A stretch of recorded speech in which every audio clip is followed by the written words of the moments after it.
মানে যেজন বেশ্যার ভিতরে তাহার গণ, এটা মহাপ্রভুর বাক্য। স্বামী না মানে যেজন বেশ্যার ভিতরে তাহার গণন। অর্থাৎ মহাপ্রভু উপহাস করে বলছেন, কোন সতী নারী যদি তার স্বামীকে না মানে তাহলে সে যেমন কুলোটা বলে পরিগণিত হয়, তেমনি সংস্কৃত সাহিত্যে যারা শ্রীধর স্বামীর ভাষ্য মানে না এরা ওই রকম বেশ্যার ভিতরে পরিগণিত হয়। মহাপ্রভু বলেছেন। ধর্মের শিক্ষককে বুঝতে হবে ভক্তমণ্ডলী, আজকাল ভক্তির নামে নানা উৎপাত শুরু হয়েছে। ভক্তির নামে উৎপাত কখন শুরু হয়? ভক্তিটাও শাস্ত্রসম্মত হওয়া চাই। ভক্তি মানে কেবল নিজে যা ইচ্ছা তাই করলাম, এটার নাম কিন্তু ভক্তি নয়। ভক্তিটাও শাস্ত্রসম্মত হওয়া চাই। কেন? শাস্ত্রীয় বিধানের বাইরে যদি কোনো ভক্তি হয় তাকে ভক্তি বলে না, তাকে উৎপাত বলে। এটা কে বললেন? শ্রী গৌরাঙ্গ মহাপ্রভুর পার্ষদ শ্রীল রূপ গোস্বামী। তিনি ভক্তি রসামৃত সিন্ধু নামক গ্রন্থে ব্রহ্মজামল থেকে উদ্ধৃতি দিয়ে বলছেন, শ্রুতি স্মৃতি পুরাণাদি পাঞ্চরাত্র বিধিংমিনা ঐকান্তিকী হরের ভক্তির উৎপাতৈব কল্পতে।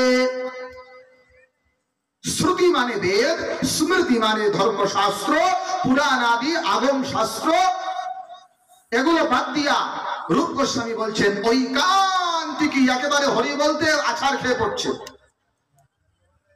তো রূপ গোস্বামী বললেন ভক্তির রসামৃত সিন্ধুতে, ওটা ভক্তি নয়, উৎপাতৈব কল্পতে। ও সমাজের উৎপাত তৈরি করবে, আর কিছু করবে না। ভক্তির নামে উৎপাত তৈরি হবে যদি ভক্তি শাস্ত্রীয় বিধানের বাইরে হয়।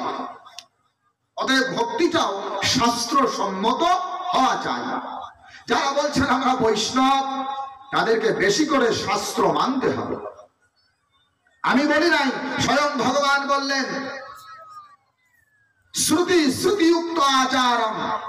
আজকাল বৈষ্ণবতার কথা অনেক হয়, কিন্তু বাদুল সংহিতায় ভগবান বললেন শ্রুতি এবং স্মৃতি মানতে হবে। কেন? শ্রুতি স্মৃতি মামাইব আজ্ঞা। এটা মনু লিখেছে, এটা বশিষ্ঠ লিখেছে, এটা অত্রি লিখেছে, এটা পরাশর লিখেছে, আসলে তা নয়, ওটা ভগবানেরই আদেশ। ভগবান বললেন শ্রুতি স্মৃতি মামাইব আজ্ঞা যস্তমুল্লঙ্ঘবর্ততে আজ্ঞা ছেদি মম দ্রোহী মদ্ভক্ত অপি ন বৈষ্ণবা। বাদুল সংহিতা। শ্রুতিতে অর্থাৎ বেদে যা বলা আছে, উপনিষদে যা বলা আছে, আর শ্রুতি শাস্ত্রে মনুয়াদি ধর্মশাস্ত্রে যা বলা আছে, ভগবান বললেন উহা আমারই আদেশ। যস্তমুল্লঙ্ঘবর্ততে, যারা এগুলোকে লঙ্ঘন করে তারা আমার আজ্ঞা ছেদনকারী, তারা আমার শত্রু। মদ্ভক্ত অপি ন বৈষ্ণব, তারা ভক্ত হতে পারে কিন্তু আমার বৈষ্ণব কখনো হতে পারে না। অতএব আপনি যদি বৈষ্ণব হতে চান, ভক্ত হতে চান, আপনাকে আগে শাস্ত্রীয় বিধান মানতে হবে। শাস্ত্রীয় বিধান না মেনে আপনি ভক্ত হতে পারবেন। ভক্তমণ্ডলী, গৌরাঙ্গ মহাপ্রভুর নামে